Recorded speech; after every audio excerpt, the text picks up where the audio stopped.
हर चलले दादा नरसिया हाजीपुर बाजारे मोर लाल बने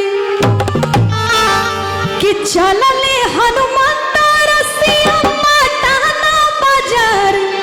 आए मोर लाल बने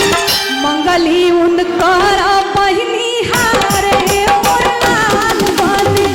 मंगली उनकर बहिनी हारे मोर लाल बने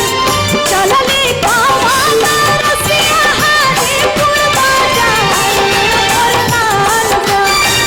चलले गावा नरसिया हाजीपुर बाजार मोर लाल बने मंगली कौन के बहिनी हारे मोर लाल बने मंगली उनकर बहिनी हारे मोर लाल बने।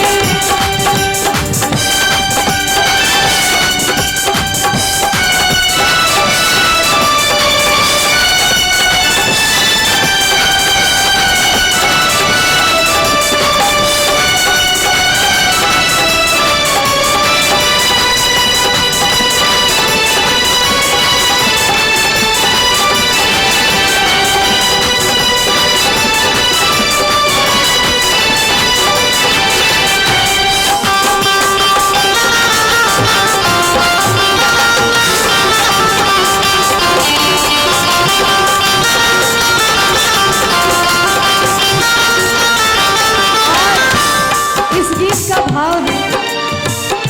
कहा जाता है कि हमारे यहाँ जो गाड़ी गाई जाती है वो बिल्कुल शलील होती है। इस गीत में माँ चाची दादी लोग गाती हैं, कहती हैं हरवा तो छूट